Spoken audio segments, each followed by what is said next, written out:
So what's been going on, Jim? Well, actually, I had something kind of funny happen that you would appreciate. I got very excited about a video project that's not going to happen, but the way it kind of came to me was, and went away, was kind of funny. This friend of mine, my very best friend actually, lives in Hawaii, and he wrote this great book about Obama's early life in Hawaii and how it made him what he is. And I was reading it. It's a fantastic book. It's very beautiful. It really reminds me of the New Mexico culture, also the way he describes it. And I'm reading it and I think, man, this would make a great video to interview some of these people who are probably in this book. Actually, I don't think they are in the book, but at the point I had this idea, I thought they were. But about people in Hawaii who knew Obama. And I thought I'll do a video version of this. I'll interview people on tape who knew Obama. And it'll be great watching for us Obama fans. And it'll promote his book, and it'll be great. So I call him up and I tell him about this idea. He says, well, unfortunately, the only problem with that is that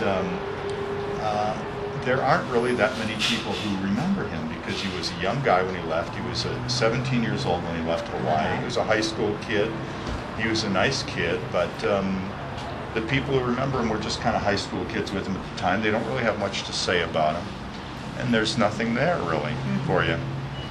And I said, well, what if I take an ad in the paper and advertise for people who knew him that you may not know about? He says, believe me, it's not there. They've been gone through already. They've been interviewed 20 times. Nobody has anything to say. This one girl who remembers him from high school talks about what a nice, fun guy he was, how he used to tease her all the time, and he'd come up to her in the hall and pull the pencil out of her ear and tease her and run off. And she's told this story on camera 20 times, and that's all there is. So he really talked me out of it and kind of discouraged me about it. And you know, short of interviewing somebody who has something surprising to say, like you having been married to Timothy Leary or something, Right. It's not going to be much of a video. So I got all excited. I got the domain names for the video, barackfilm.com and so on. So I get kind of late in the game, I would say, but when reading this book, I got very excited about Obama. I got very excited about this project idea, and you know, it seemed to me like a great idea. But the whole thing, you know, I think he talked me out of it. There's nothing there. Oh, Jim Turr, that's your video.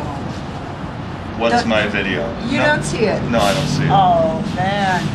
Jim Turr going to Hawaii with his droll demeanor to interview people who are not even there. The only unhappy person in Hawaii.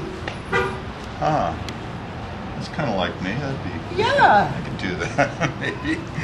And I could go beyond Hawaii to other countries where people are very excited about Obama and talk about what he means to them, or what they want to see, or what needs to happen. That could be interesting, possibly. Well, look, Jim, I just came back from Spain last week, and the people in Spain were so excited. They really took it personally.